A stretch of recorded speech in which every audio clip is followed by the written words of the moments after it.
Good day, all you beautiful dreamers, keepers, and reptile enthusiasts out there in TV land. I am Brian, and welcome to Sky's the Limit podcast. So, tonight we got our very special guest, ERS Reptiles, Eric Smith, and his daughter, and some people here. So we're going to go ahead and get into that here in a second, but I wanted to do a little bit of a recap from last weekend, or not last weekend's, but the week before podcast. Um, just making sure everybody realizes that we are closing down shipping for the winter. The temperatures are dropping below 40 degrees at night. I do not feel safe shipping my reptiles when it's below 40 degrees or above 90 degrees. So we are shutting down shipping.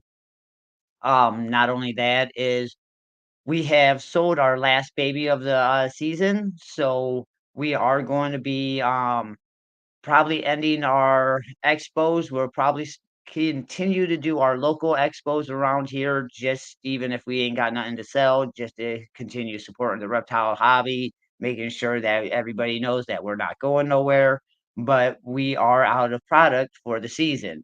Thank you for all that have bought from us. Thank you for all of our supporters.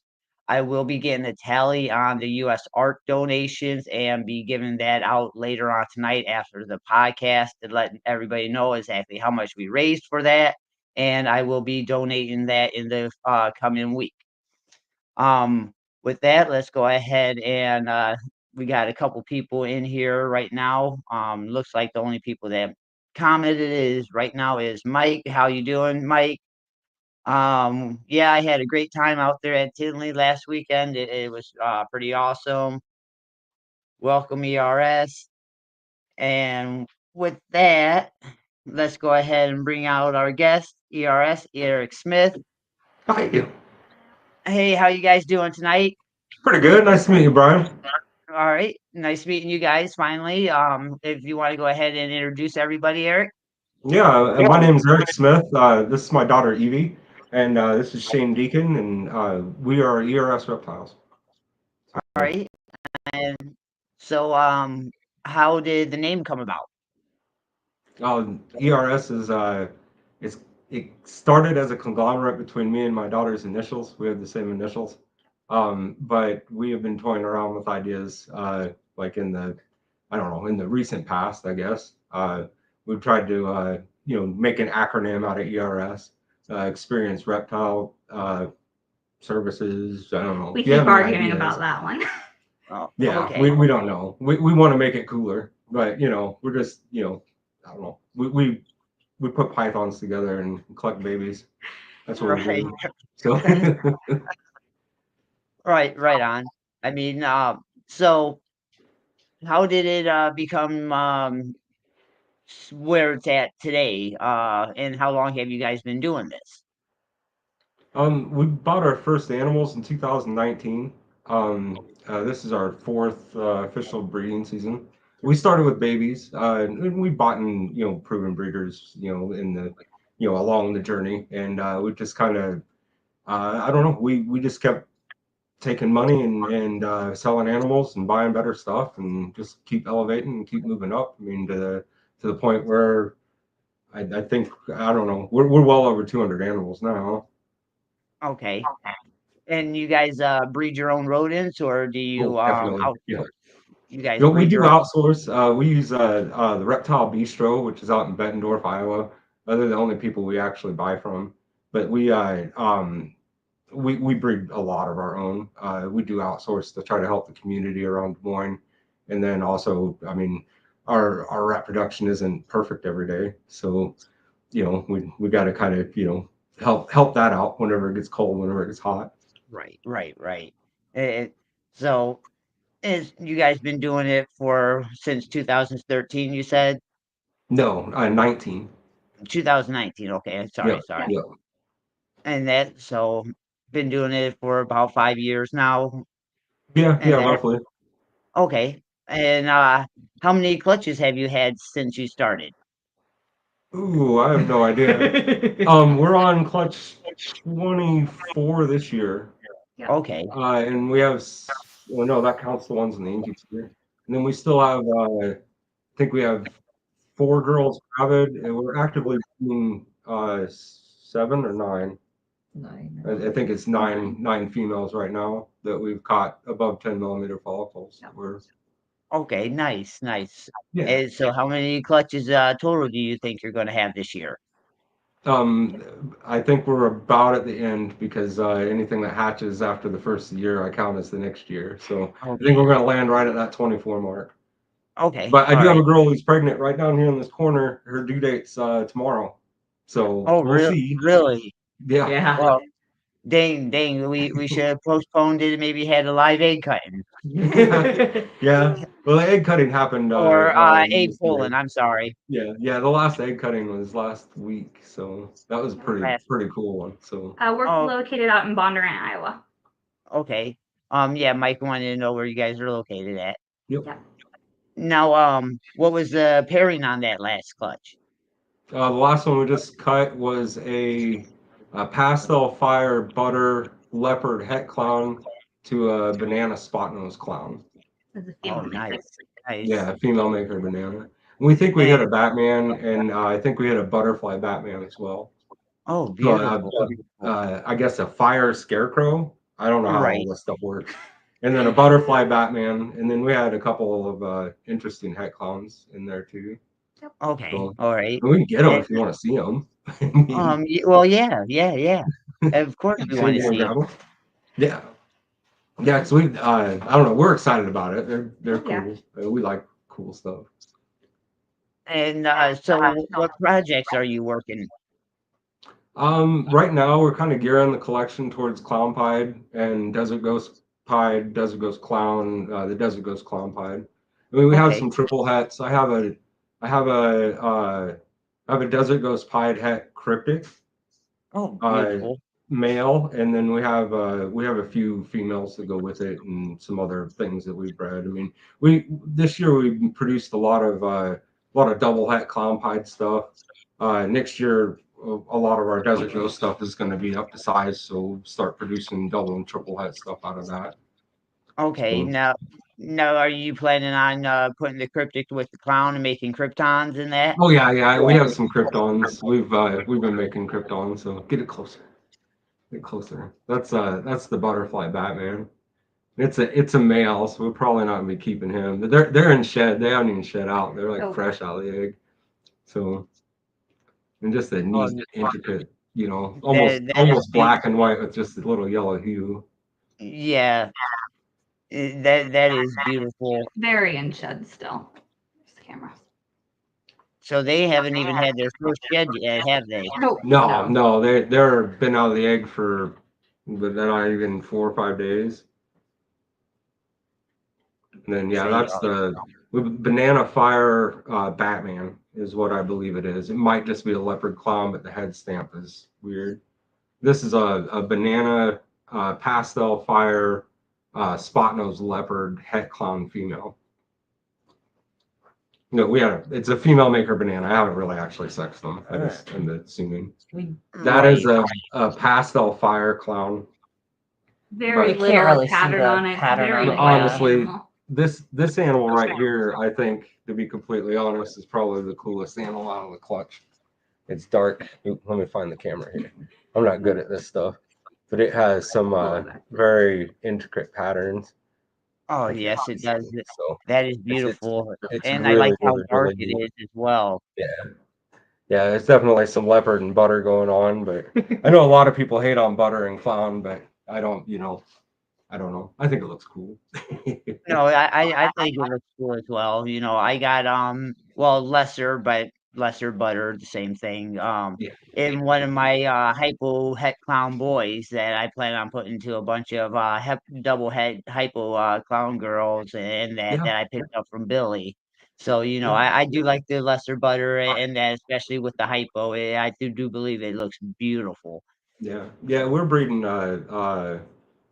we have a GHI Mojave hypo hat clown boy that we're breeding to some cinnamon clowns and making some hats. Gonna have tests for the clown stuff on some of them, but Okay.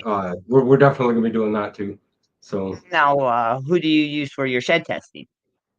Honestly, the only time we've used RGI was for sunset. Okay. So So we use Charlie for everything else.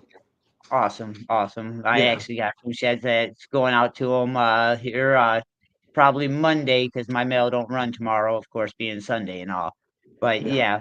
yeah, that's going out Monday. Um, so how many snakes would you say you have in your collection now?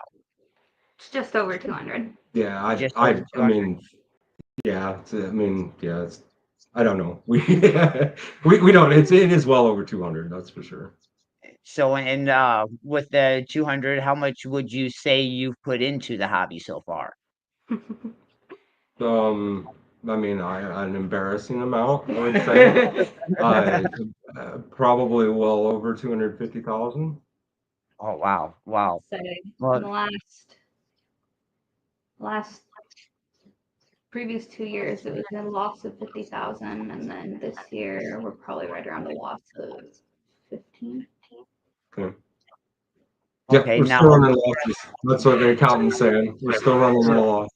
okay, okay. Hey, So we're you getting better though. right, right. Now, are you guys vending shows yet? Oh yeah, Oh, yeah. yeah. We're actually gearing up for another run. We do tomorrow. We'll be in Omaha, Nebraska. Next weekend we'll be in Chicago, Illinois.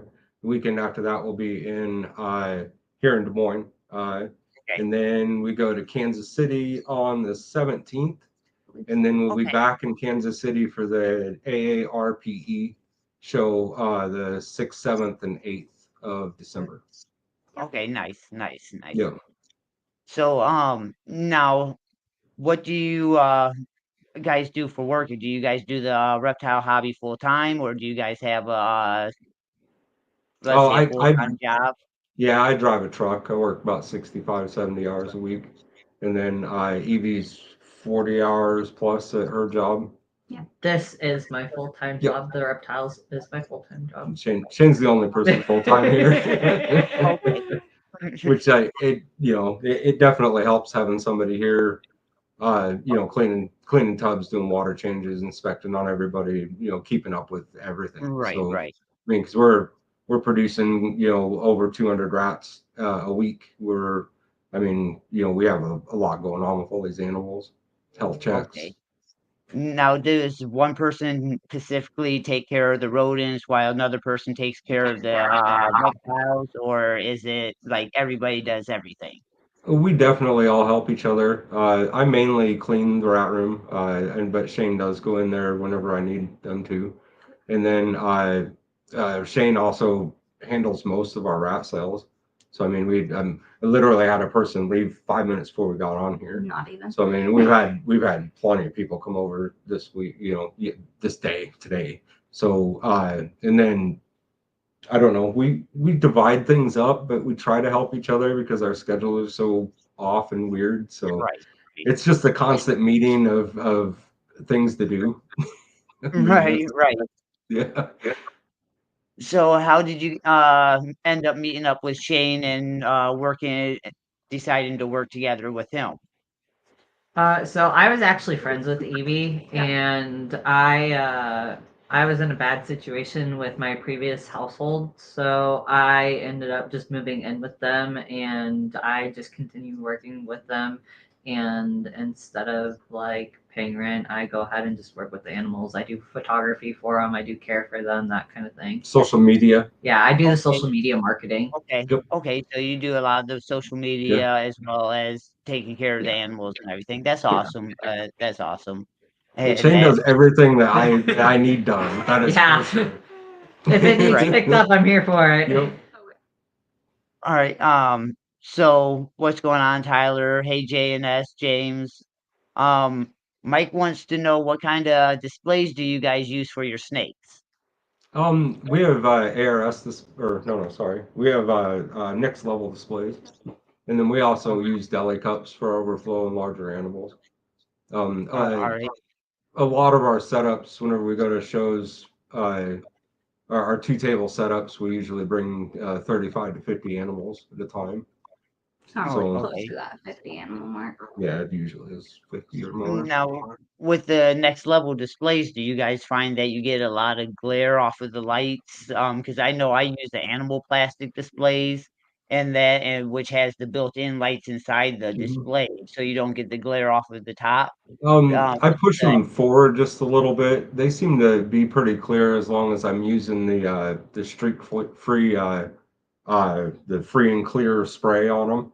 That acrylic top seems to be okay, but I do see it as I walk by that they're a little glary, but I don't know. I mean, honestly, most of the time that we set up, the crowd's so big in front of our table, nobody ever complains about it. Yeah, it's not something I found obnoxious by any means. Okay. But we also, what are the lights we use for above our displays? They're JSA. Yeah, We've got our it's lighting from JSA. JSA. That's actually what Yeah. I was just about to ask, what kind of lights. Oh, and JSA are awesome people. They're up in Minnesota. I mean, they're some of the best people to work with.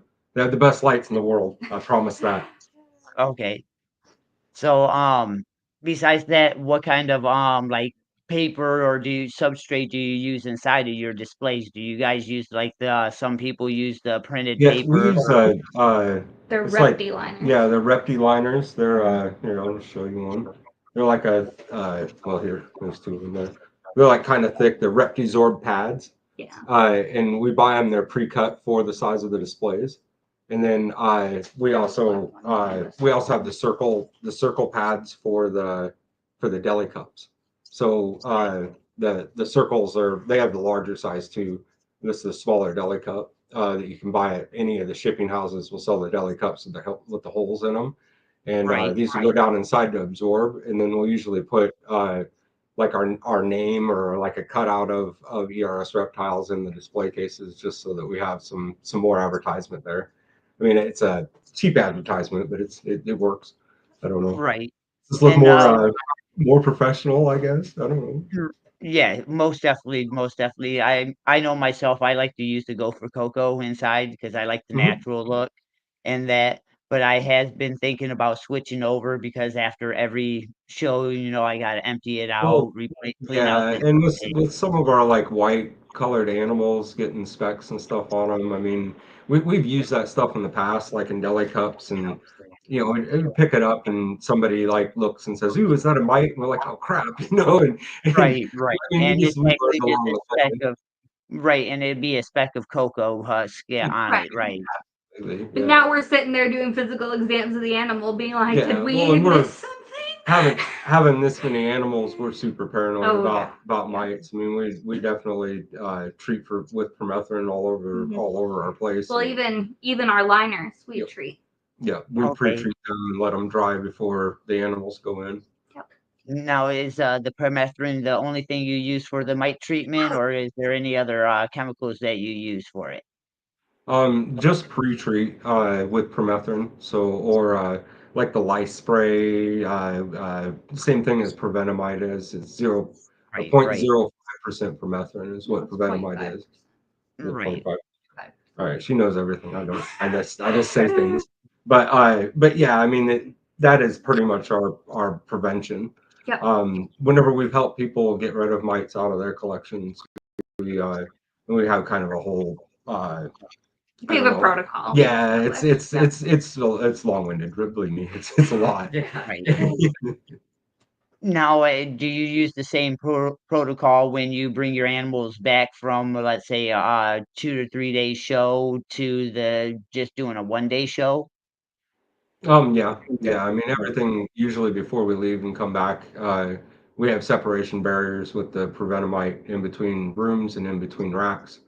And that way, if anything hits the floor, it cannot crawl up into another rack. So we have some form of isolation. Eventually, we will have, because we don't, it's just space requirements. Eventually, we will have a designated area for all for sale animals. That way, they don't have to enter into any piece of our collection. Right now, a Right. lot of them are isolated, but not all of them are there yet. Right, right, and yeah, with, 200 plus animals, yeah, you run out of space real quick. Yeah, Yeah. yeah. There's a lot. So, whose idea was it in the beginning to start doing the reptiles and breeding them? Was it So what he left out of our origin story was that I wanted a pet snake, And it took about a year of slideshow presentations and essays and different ways of trying to convince them to let me have a snake. I didn't want a snake. Well, I mean, Really? who wants a snake in their house? I mean, come on. So it took about a year to convince them to let me go get a snake. Okay. And we went to our local Des Moines Expo, and I had this enclosure set up, very basic for a baby ball python. Well, I came home with a 3,000 gram proven breeder female. And yeah, I mean, it kind of spiraled from there. We couldn't get it to eat. We didn't know what we were doing. We had it in a tub box that I bought at Menards, and we had heat and stuff. We started doing all this research, and then eventually the breeder we bought her from was helping us out and help us get everything set up. And then we had this other cage, and he offered us a different python. So we figured, why not? We got another cage. I mean, this thing's cool too, because I'm starting to fall in love, right? And then she tricked me, and she said, Dad, this one's a female and this one's a male. And I figured, we could have this science project, right? Father-daughter bonding, right? And so I built an incubator. I did a bunch of research, and we bred those two. And we got the eggs and we hatched them. I got them to feed. I had to find people to get rodents from. I had no idea how to do any of this. And we got them feeding, did all that stuff. I made one ad on Craigslist and sold all of them in a week. Really? Wow. So I bought more snakes. I mean, look, I've tons, and we haven't looked back. Like I don't. It's been an amazing ride. Now, you guys have your LLCs, or are you still okay, you guys got your LLCs. And so where would you say you want to see your business in, let's say, 10 years? Hopefully not in my home. We've been already looking at commercial space and trying to get us into something, but we've also, I mean, every year all of us have to revamp a little bit and kind of release some of the stuff that we're not going to use as much, or that we have a hard time selling, some of the babies, things like that. And we have to keep upping our dollar value and our bottom line so that we can afford more. And I tell people all the time that the only reason why these animals cost money is because it costs money. I mean, whenever you're looking at like large electric bills and tons of all this overhead. I mean, our beginning cost at the beginning of the year is a $20,000 break even. We gotta figure out where that money comes from. I mean, so we have to continue to elevate what we're doing in order to bring in enough revenue so that we can continue to have and own and appreciate and love these animals. Right. And a lot of these pet owners don't actually realize that when they come up to our tables and they constantly ask us, well, why is this snake so expensive? Well, I don't fault any of them. I mean, everybody wants to buy low, and then everybody complains whenever they're trying to sell. So, I mean, whenever you drive it down like that, it's just the way it is. I mean, we just have to make good with what we got. Right. Hi, Shauna. How you doing tonight? Now, how would you feel or say the market's going right now compared to how it was, let's say 2 years ago? And where do you think the market's going to be in another 2 years? No, honestly, I mean, I think we witnessed clown kind of stumble and fall on its face a little bit, but there's still really cool clowns being made. I just think whenever you're talking about supply and demand, I mean, those prices just do come down. But I don't think the market's going anywhere. I think it's strong. There's still plenty of interest from pet people. I have 4 different people trying to start breeding right now. I just got off the phone yesterday with a lady who's looking to start her collection, and she's buying in proven breeder animals and trying to get a solid plan together. So I don't think the market's going anywhere. I think that the price points are kind of resetting and coming back down to. I mean, let's face it, some of those prices were unrealistic that we saw in 2020 and 21. I mean, they were just, only the rich could do that. I mean, we were lucky enough to be able to find some deals, and be able to like nudge our way into some of these projects with our meager incomes. But we also did it through some hard work and grinding and breeding some stuff. I mean, Of course. I do think there's a lot of value in how you set up your projects. I mean, you know, if you want to breed pieds, breed a pied to a pied. You know, if you want the Right. genes in the pied, you know, that $200 that you're going to save by not having those genes is that's the difference. It really is the difference. Right. Right. Right. Well, and in Now, terms of the market, we talk a lot about, in private, about the race to the bottom that's happening right now. yeah, I feel like every time we go on Morph Market, there's somebody who's priced it just a little bit lower than the last person, and I don't understand that. That just hurts everyone. it does. It does. Now, Mhm. how do you guys feel about the auctions that they started doing on Morph Market? Do you feel that I that's playing in contribute to hurting the market and driving some of the no, prices I, down? I honestly think it's a great relief valve for some breeders who really can't afford to have these animals. And they're able to push them out because I mean,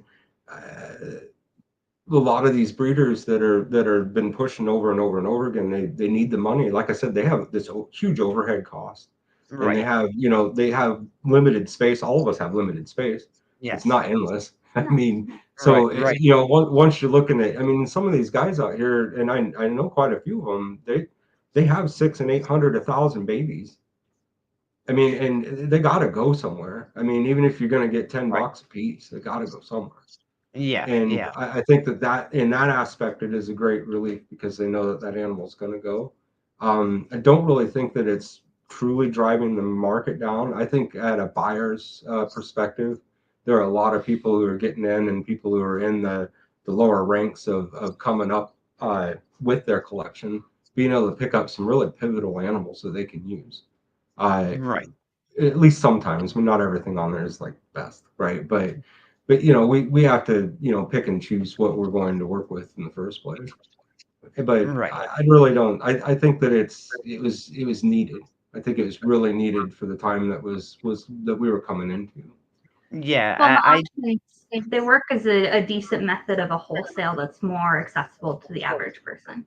Right. I do believe it gives access to a lot of people that didn't have the access to being able to put their animals onto an auction, giving them that opportunity to be able to do it, even if it's just once a month at the basic tier. It is nice to be able to have that option to be able to do that. Because without that, a lot of people didn't have that resource before. Yep. Same with now don't get me wrong, I'm a huge Redline Shipping fan, I support Redline Shipping all the way and that. But I do like the idea that they did kinda start doing shipping now and offering that to people that don't necessarily know how to do shipping, Yeah, because not a lot these new breeders know about Redline, not a lot of the new breeders know about, Shipping Express or Ship mhm, Your Reptiles and Yep. that. So that absolutely. gives them a easy, quick resource for it, you know? Yep. So, Well, I mean, competition is the American way. of So course. I mean, we should all have some friendly competition. It's going to keep it fair for everybody. Right, right. Now, speaking of competition and everything, when you're out vending and that, do you look at the other vendors as competition or do you look at the No, other vendors as they're my y friends. okay, Right, and because if they're not my friends, then I'm sorry. I'll be your friend. I promise because I'm not there to step on anybody's toes. I'm not there for anything. In a lot of cases, my animals cost more than anyone else's. And even if right. we're selling the exact same thing, I'm gonna have a little bit higher price because it's better for them. It's better for us. It's better for everybody.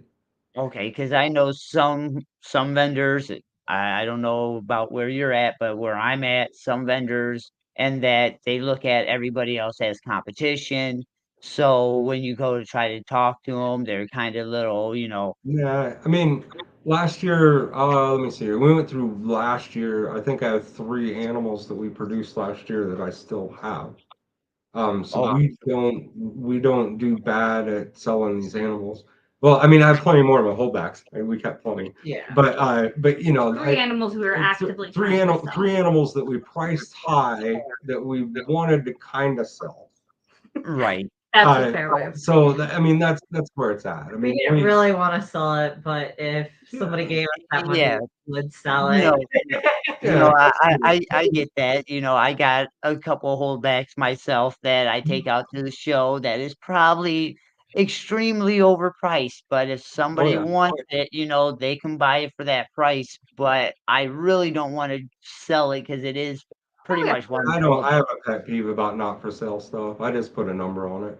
As Right, right, unrealistic as what it is.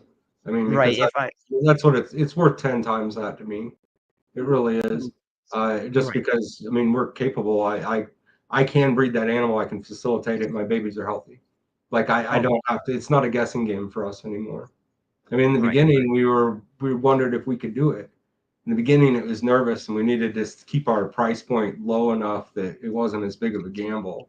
And now, like, I mean, we've proved it to ourselves over and over and over again that we can definitely hit this home run every time. I mean, yeah, the animals have to cooperate, of course, but right, it's right, right. It, yeah, I know that's right. You get some females that don't want to eat or don't want to just lock up with that male. I got a yeah. couple of females that want to do the same. This girl on the top here, this is her 5th year, and she is pregnant. Oh, She's still finally? she's gravid. Oh, I'm It's sorry. the one Yeah, at the all the very, way at very the top. top. But yeah, she's over 40. She's had a pre-lay shed. It's her 5th year. She's finally going to give us a clutch. She was Well, the third animal we congratulations ever on bought. that.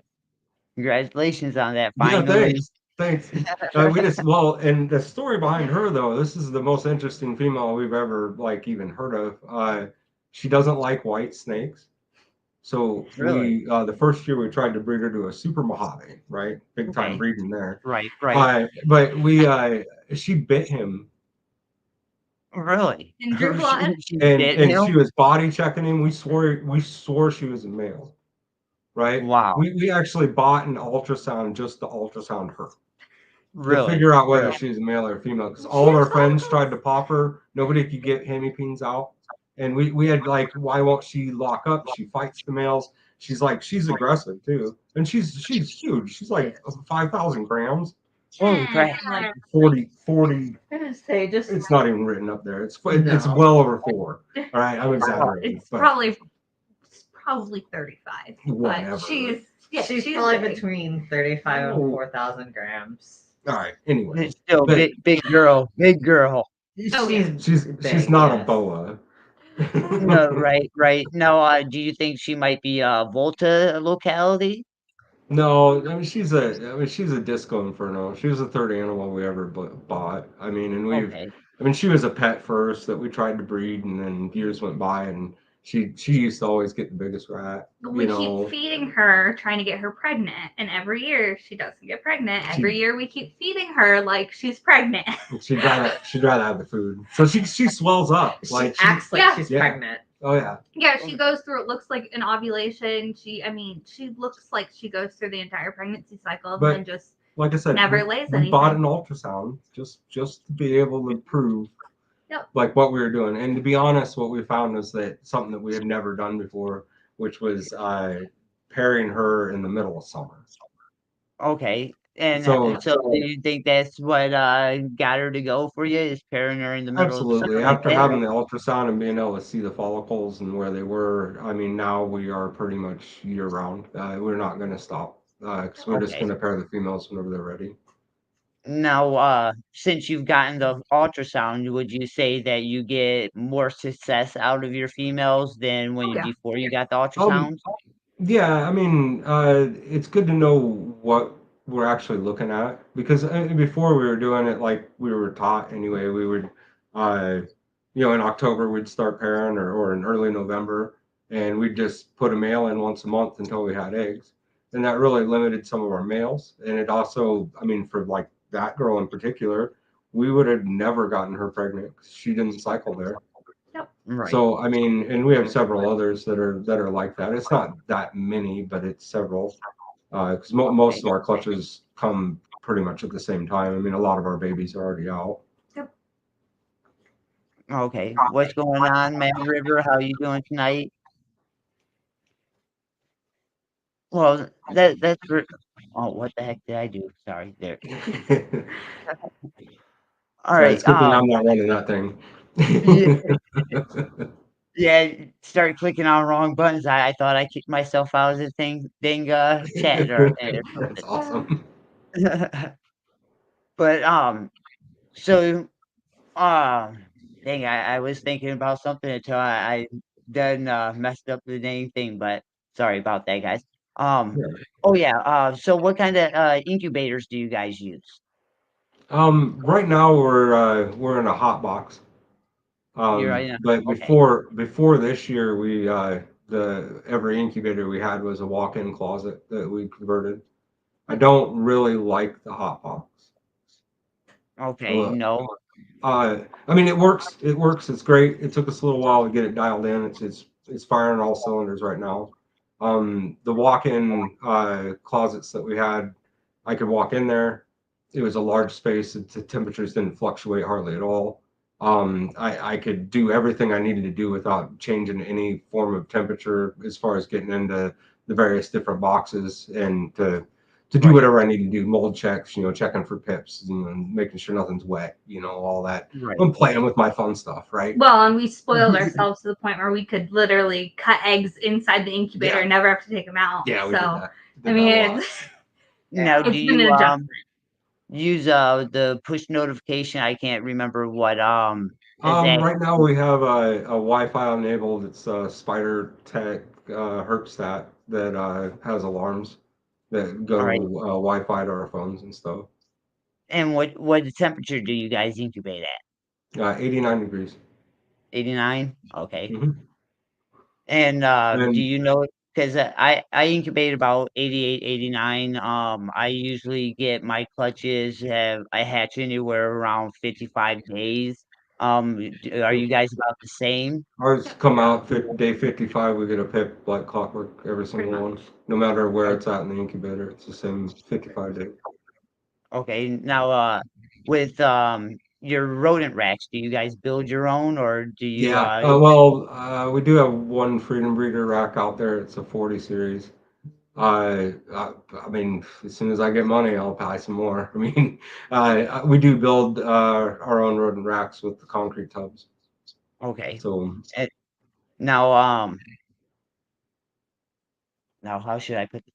So, if you can have one genetic to add into your collection that you don't have already in your collection, what would that be and why? oh man. Well, we don't have everything, so I would want more. We talk about this all the time, what to keep and what we should sell, so we could buy something different. I think what were we looking at? We were Shannon? looking at Scrambler Oh yeah, we're earlier. gonna definitely get some Scrambler, just because I've seen the influence that it has in Pied, and it's kind of whacking the pattern out. And a lot of people are saying that it's similar to Ozzy's Weirdo.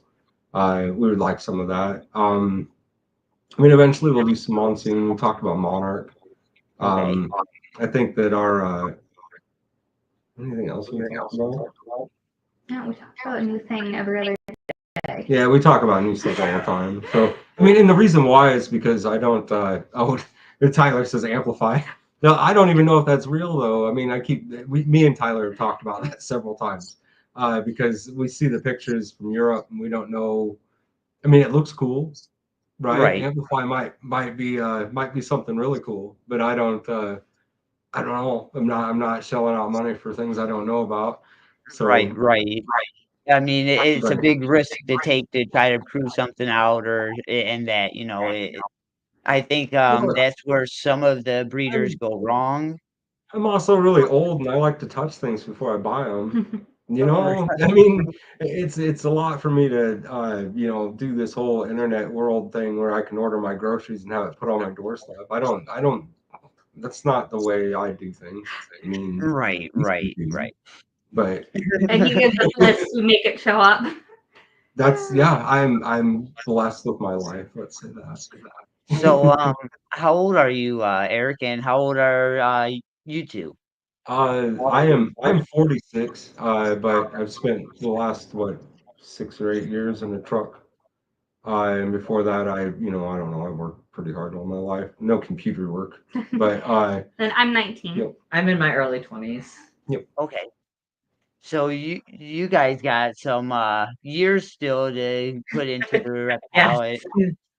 I hope I have plenty. These guys, I don't know, they're definitely Yeah, poised to take it the distance. He was just making fun right. of me earlier because I'm talking about building my own PC, but I don't really want to use Chat GPT to like figure out stuff about snakes. Well, and she was calling me old, not even 20 minutes ago.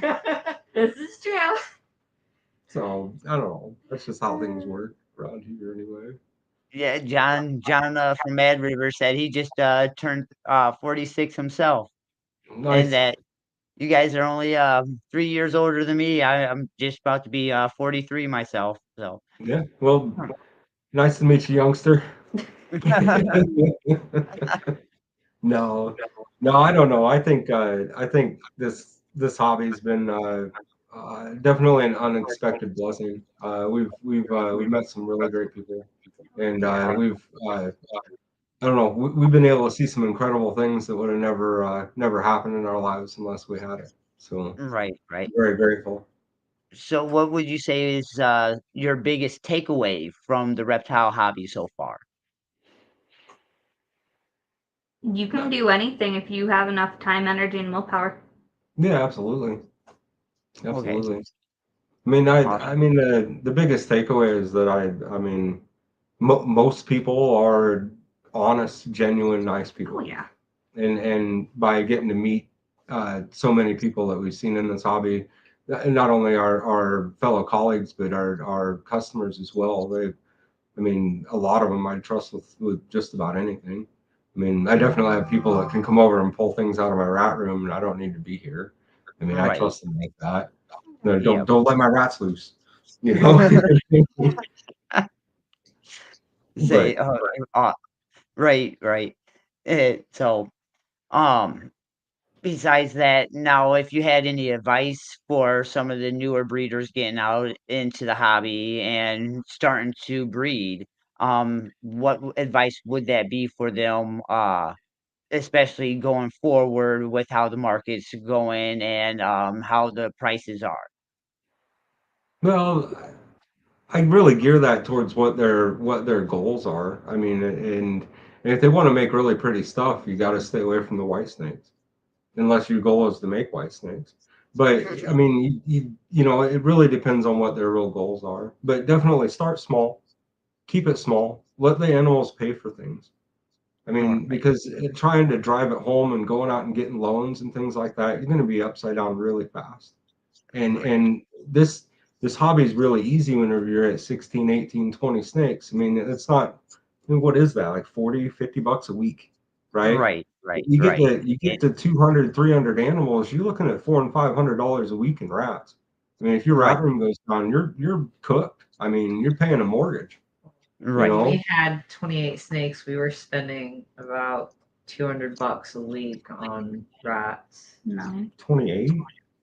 Wasn't that what it was? No. No, No. We were getting no. frozen. We'd buy in bulk that lasts us I 6 made months. yeah, That's I made a seven that's a hundred little dollar order fair. that lasts us half a year. Right. But No. That's what I was thinking but yeah, about. no, I mean $3 a rodent. I mean that's average cost out there. So No, Okay. I I mean mean my advice would be know your limits, but don't give up when it gets hard. Yeah. Because you'll have points Definitely. where you rethink your entire life, well but you just got to keep pushing through if it. if you're doing this and you think, oh wow, I don't know what I'm doing, then you're doing something right. Because if you're not nervous about the decisions you're making, buying some snakes and trying to make them do their deed and have eggs, I mean, Right. like what kind of sane person really does that?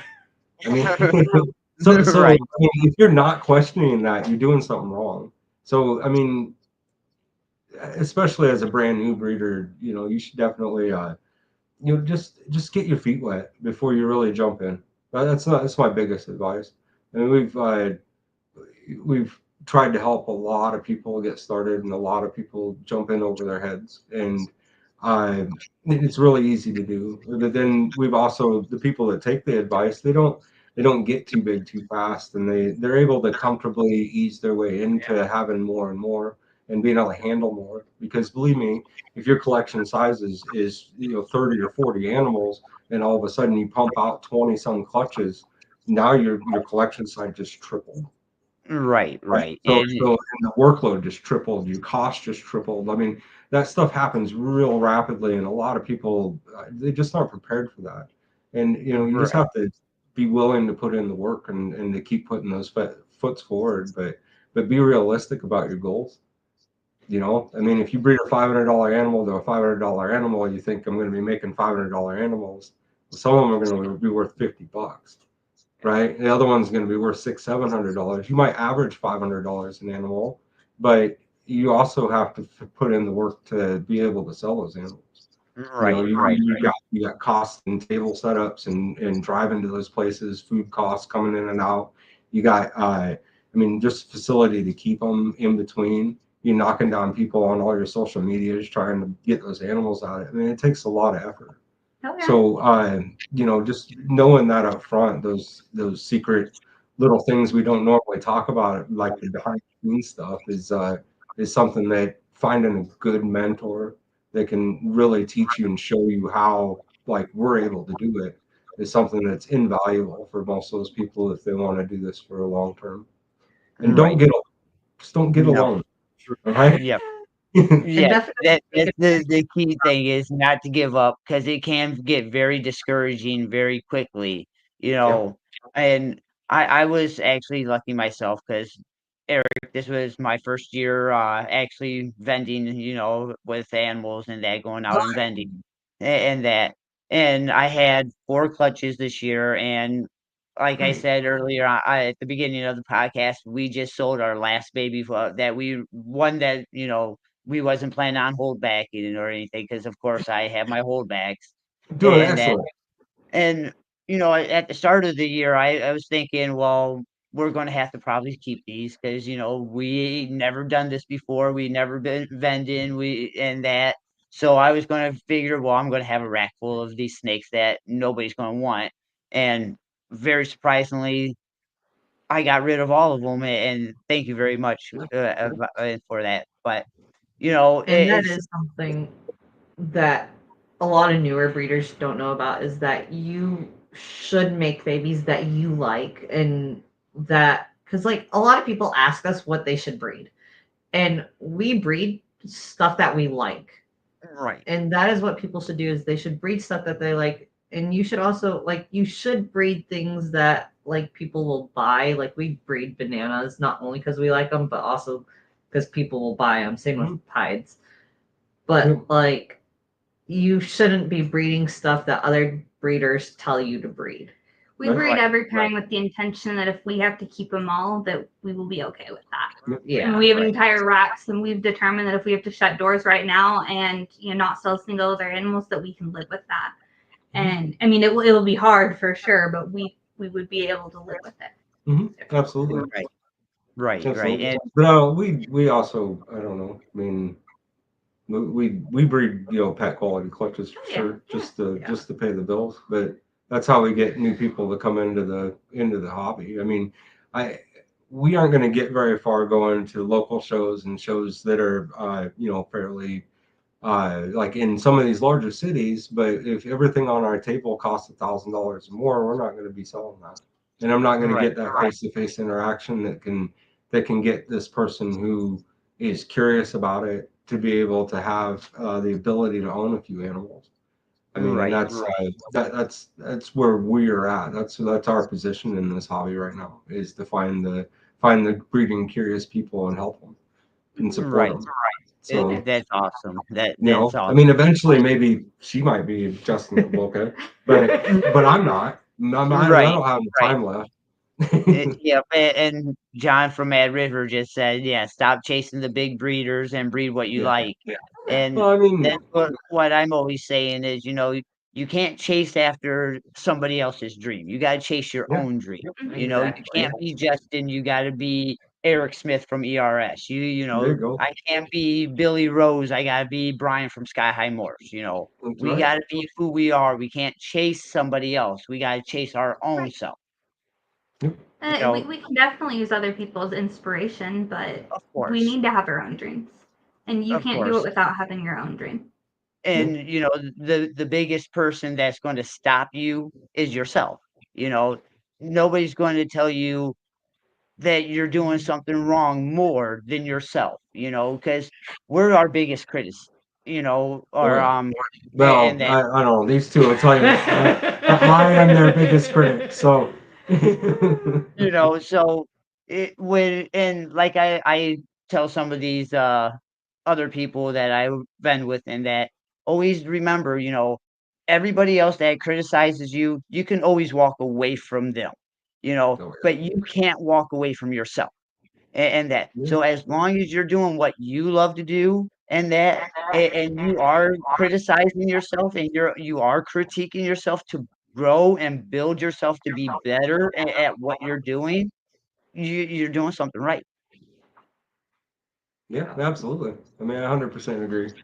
I think that I think a lot of people, if they find their own lane, their own avenues, they're going to go really far.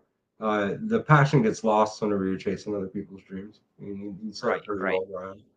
But Yeah. what do we got here? I sell way more pet quality than high dollar stuff. Yeah. 80% of Oh, yeah, consumers yeah. at small shows are pet people, not breeders. Yeah, absolutely, absolutely. But I have to show off the really cool stuff so that they have inspiration.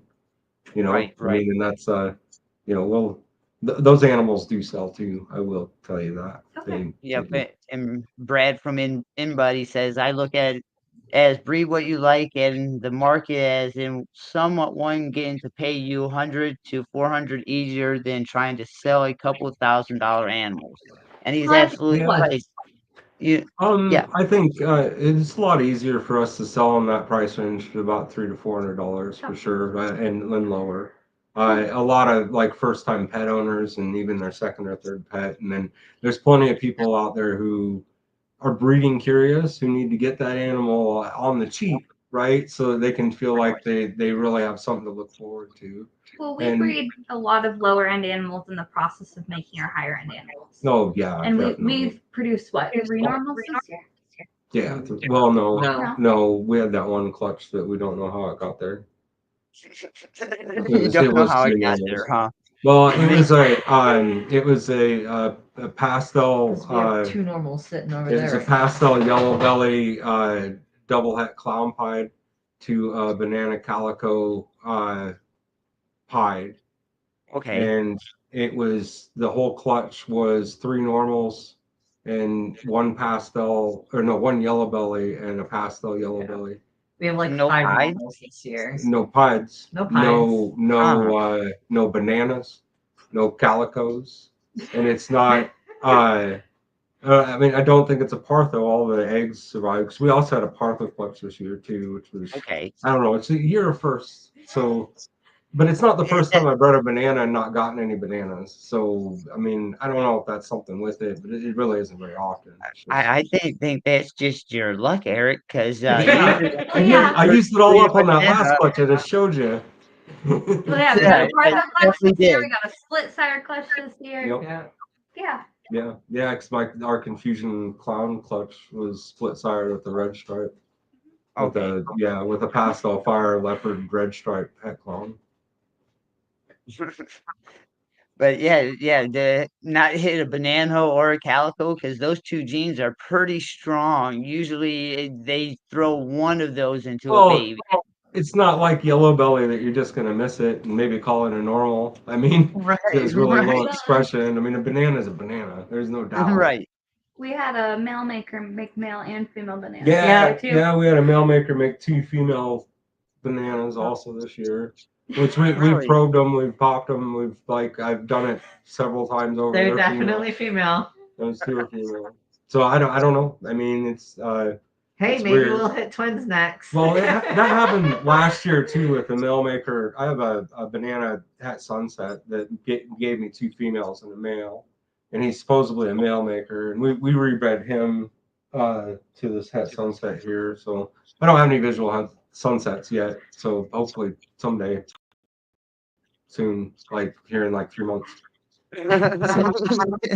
We'll Well, see. fingers crossed for you. Thank You you. know, I hopefully appreciate the that. hot guys Really are appreciate that. yeah on that. So is that your most exciting touch for next year? Um, probably. I mean, I don't Not know. really. I mean, let's see. What's our most exciting? I don't we really have know. next I ESK mean, stuff. Well, next year we haven't even really come up with all of our plans. We have Xanthic stuff coming. But, I we mean, it's- have Krypton Yeah. stuff. well, I mean, the next thing that we're really excited about in the incubator is we have an inchy spot nose clown bred to a leopard double het TSK pied that we're gonna have tests for some to make our triple hets. Right. And then we also, what else in the incubator? It's over there, isn't it? Oh, we're gonna make some more pied stuff, some banana calico pieds. So bred to a visual pied. And then We hopefully have a Desert Ghost clutch coming soon. yeah. It'll be a hat, but it's a clown Oh, yeah. to either a pinstripe confusion hat clown or to the Desert Ghost pastel inchy 66% hat clown. Yeah. So we're trying to prove out our male that's he's a pastel inchy desert ghost 66% het clown. Okay, No. so Yeah, John this says, is a hypo animal. I don't know if you can ID it. Or at least hold I on. think it's hypo. We think it's hypo. We Neither one of them were het hypo. I don't know what the hell this thing is. I mean, it's leopard. I believe it is a leopard hurricane. That Those does are look ones- hypo to me. leopard Can you hold it up a little bit more so we can Oh, see the head sorry. stamp on it? So the Yeah. pairing was an Enchi leopard yellow belly / gravel to a pastel hurricane. Okay. I mean, from my point of view, it does look a little hypo-ish. But Belly's that can clear. also be that pastel. Okay. This But is like sibling comparison. oh yeah. Yeah, this is this right here is a leopard, probably leopard yellow belly. What's it say on the Leopard tag? Enchi yellow belly. Leopard inchy yellow belly / gravel. And Yeah, then- that does no. look hypo to me. The one on your right, or now, no, now the you got left. them all pulling stuff out. So yeah, that's a hurricane. That's in shed pretty bad. Inchy leopard hurricane, pastel hurricane, But that one right next to it. right next to it. Right. You Right. can see just the Yeah. difference in color. Yeah, Oh, look no, at that it's purple. difference. It's definitely This was purple. mom. Yeah. We're gonna get all the animals out here in a minute. You want to see our whole collection?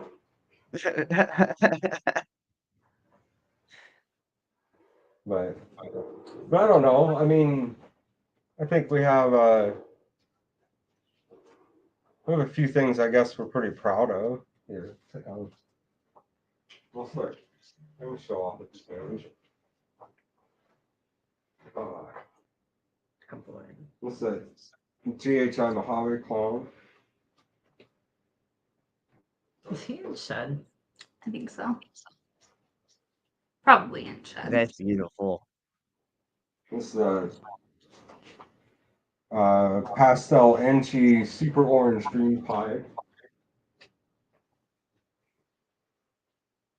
Oh, nice. He's got a mustache too.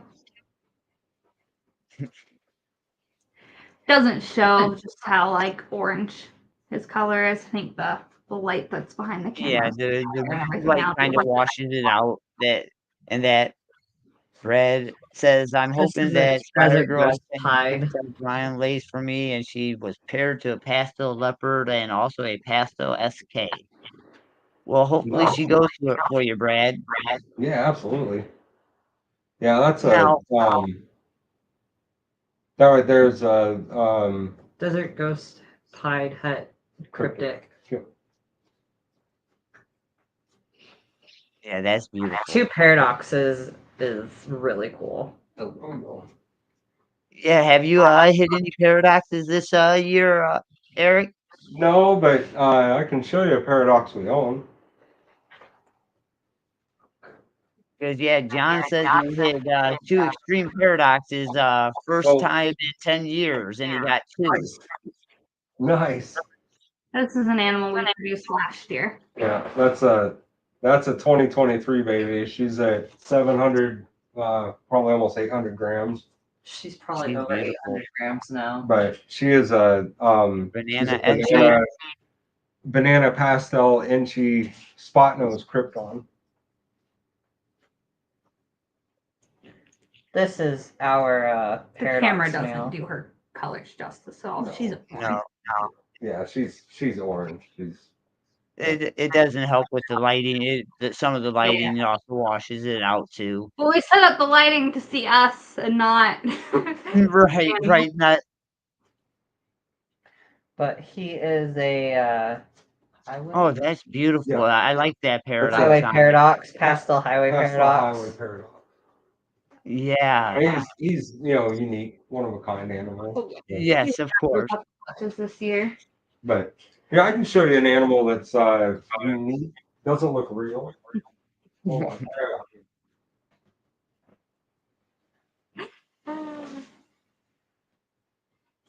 Was he grabbing? I don't know.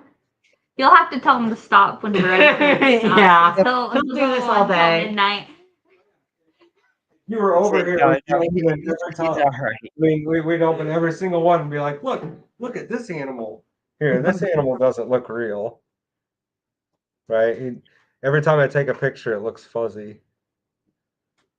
It looks fuzzy on here. Yeah, oh That, yeah. No.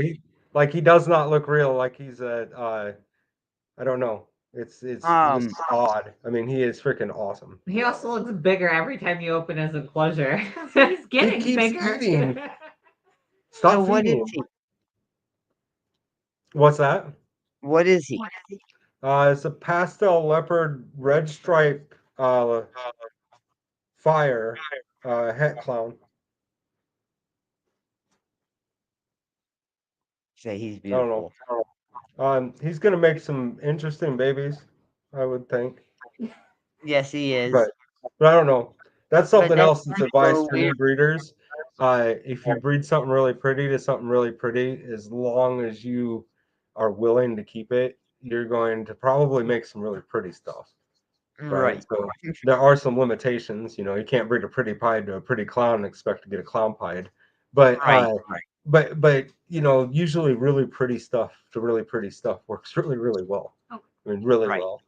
Pull out that super orange dream butter thing we made. I'm going to show you something really cool.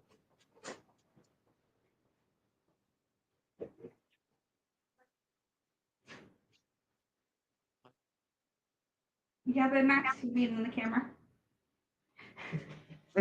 Your little tail lamb. Oh, the puppy. He's actually my service dog. I think this is the Yeah. one. Come here. This one? No. No. Not that one. That That one's one's still a pretty one. yeah, that's a super orange dream, super inchy double het clown pied. Alright, That's the female. Here's a GHI Mojave hypo het clown. Or I'm sorry, he's 66% het clown. This one, yeah. That's what You I thought haven't originally. shed tested This him? animal right here. I thought it was the other one. Oh, This that's animal is a pastel pastel butter Turn that light off. super orange dream inchy Is that better? double That het works. clown pied. That's better. But butter doesn't really work very well with pied because it makes Right. pies. Yeah. So I mean, he's not going to go in the clown pied project. This was just the most unfortunate side effect anybody could ever ask for in the most beautiful animal you could possibly see. Yes. Yeah, it is So, beautiful. yeah. But you So could still definitely. throw them in with clowns. You could. Oh, absolutely. Absolutely. It's you a know- female too. And we just can't keep it to put into the project. But like I said, whenever you gear your stuff towards missing like that, you're doing pretty well. Right. How are you gonna? Artho baby. Yeah. Yeah. Go ahead. John says quality in, quality out. Absolutely, Oh, yeah. absolutely. Absolutely, 100%. So this is one of the this is one of the Partho babies that we had to show this year. It's a very, very light animal. And it's still doing well, still thriving Yep. for a Yep. product. Both of the Partho babies are doing great. Well, the one isn't. The eating. one's not eating. The one isn't eating It's great not- for us. That's not doing Eating- anything. It's not eating the way it should, but it is alive and healthy. This one's eating like a champ. That is what I acting mean by completely great. normal, No. which is why I grabbed this one out. The other one we're not so sure about, but The other so one far we, seems okay. we assist fed, and it did not take its meal after the assist feed, so we're probably gonna have to try another time. And I don't know. We're gonna see. We're gonna try to document everything. And to be honest, with all the mixed stuff that we've heard about Partho, Right, I'm gonna raise these females as long as they live, and I'm gonna breed them. And if they Okay. breed, then everything's great. That baby right there is a super pastel, super inchy, ivory clown. wow. Yes, that's some power right there. Yeah, why wouldn't you keep that if it We're had gonna try, potential? and we'll document it. We'll see what happens, right? I mean, Right, right. I don't want it to suffer. I'm not trying to put the animal through that, but people say that they only live a year. People say they don't thrive. So far, we've seen that. Most of the whole clutch, the 6 eggs, out of the 6 eggs, only 2 of them lived. One of them was deformed in the egg. The other 3 died. And then out of the 2 that lived, one of them's thriving. The other one, like I said, hasn't eaten on its own yet. And then so we're gonna just document the rest of the way and just see what we can Awesome. do. This Awesome, girl right yeah. here was also a Partho baby, obviously from a different clutch, but she was a Partho baby. And I mean, obviously she's doing great. She's like, what, 2 now? Yep. So And see, that's a lot of that a lot of breeders actually don't tell you or disclose to the public is those harsh realities of not every baby makes it, you know. Well, I mean, I don't know exactly who said it, but I mean, if nature does it, then what's the Right, what's the right. purpose, right? Right. So let me ask you, do you guys sell more animals at expos or online? Primarily at expos, yeah. Okay. And we do All right. sell some online, but we, I mean, we have a lot of people that come over, and we meet a lot of people, and we make a lot of in-person deals. Right. So we do have a morph market. I think we sold 8 or 10 on morph market in the last 4 years, something like that. It's not very many. We don't advertise on there that much. We don't really list our animals that much. Now we've spent a lot of time, building our foundations of the actual collection, and now just this year we're starting to move towards our social media and our online presence. Okay. Yeah, because I didn't want a whole bunch of people out calling for stuff that I didn't have. I mean, Well, and I and kept telling him we weren't good enough. yeah, we still aren't. We'll never be good enough. I mean, that's just Well, the way it is. And that's like I was saying, if you always criticize and critique yourself, you're always pushing to be better, and that's one of the biggest things that one of the biggest hurdles that people have trying to get over is, becoming better than what they are. They get Well, to a certain point and they get complacent, let's say. the best part about this hobby is it is endless. Oh yeah. There's always Yeah. something else to do. It- There's always something more. And like I said, in the beginning, a lot of people are naysayers because they tell you not to chase things. But whenever you're buying 2 animals, going to put them together, it's highly unlikely you're going to make something that hasn't been made before. But Right. I can show you something that we very most likely could have been the first one. That is for sure. I'll pull him out. We've had several animals that, I mean, you never know in terms of world's first, but no, you're not gonna know because a lot of the times, if they're world's first, they're not gonna go on Morph Market, right. Well, and they're not gonna be highly Well, advertised. We have to know that the most expensive animals ever sold and the most sought after and the rarest were not probably advertised anywhere. that go towards not look as well as it does. Yeah, that's Really? beautiful. Yeah. That's not helpful. No. Nope. No. No, he is very, very, very red. He is Oh yeah, you can't see those reds at all on the camera, can he you? is very No. red and gold. like a lot of color there. I don't know. Well, he's on our Morph He's Market insane. right now. You can see the true pictures of him Yeah, on that's Morph true. Market. Yeah, go look Yeah, at him he more. is on market. So I can't tell you that it's the world's first. Highly unlikely that somebody else probably might have made this before, But but we've never my seen best another guess animal is like that it. it is a pastel leopard, pinstripe highway. Yep, pastel leopard pinstripe highway. Oh, And the nice. story You of it. know, Billy Yeah. Rose would really like that. You know, Yeah. he likes the freeway, highway, the super Yeah. asphalt, Well, super I drag. think if it was asphalt, I bet he'd already be beating on my door. But Oh, yeah, yeah, he would. Well, and I mean, like the Krypton girls that we made last year. I mean, as far as we know, they've never been made before. But who are we to say that they haven't? So Right. Because, like you were saying, usually world's first ain't put up on Morph Market or Yeah, anything like that. So, we're not into that until until we know that we're actually at that edge, because the stuff we're right. playing with in those projects are things that have been worked yeah. and Yeah. you All know, right, 10 so people could have made them and just passed them on to their buddies, and they're on eggs somewhere. I mean, so right. that's just the way it works. I mean, I don't know.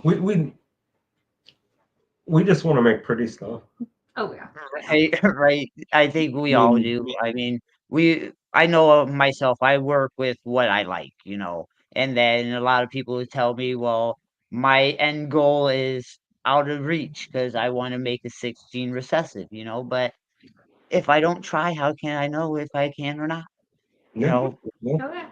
You got to do so something for the rest of your life. You might as well have fun doing it.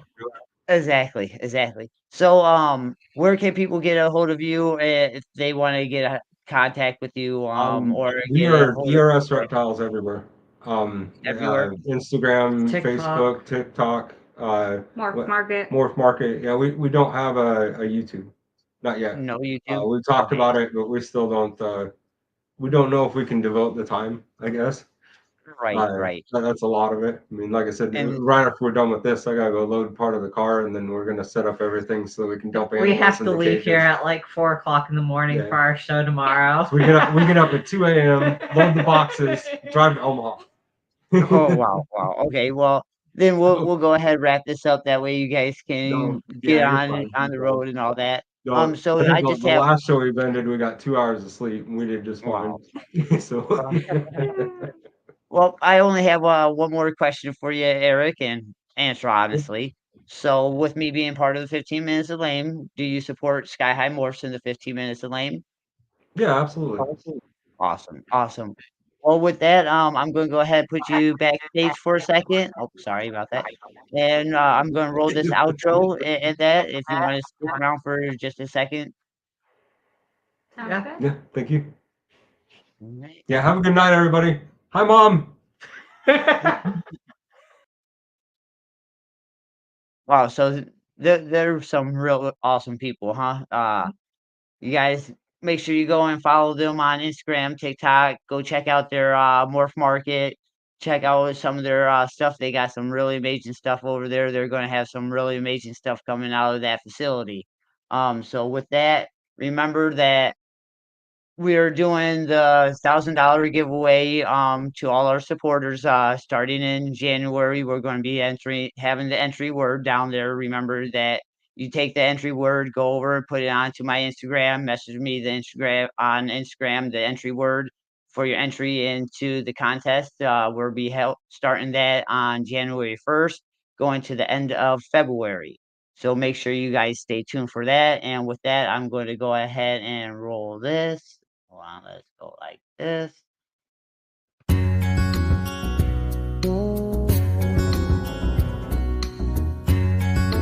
Hi, I'm Adam Wickens with Wickens Reptiles. Believe in the reptile community and reptile industry, they resubmerged the ship, and here we are still going. This war has been going on.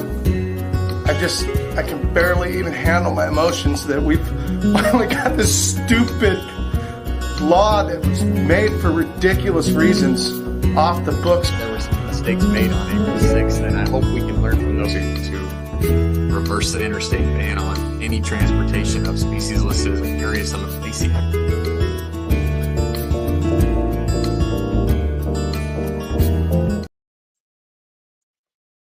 All right, guys, with that, remember, with hard work, determination, and positivity, your guys' dreams too can become a reality. And we'll see you guys next weekend. You guys have a great night.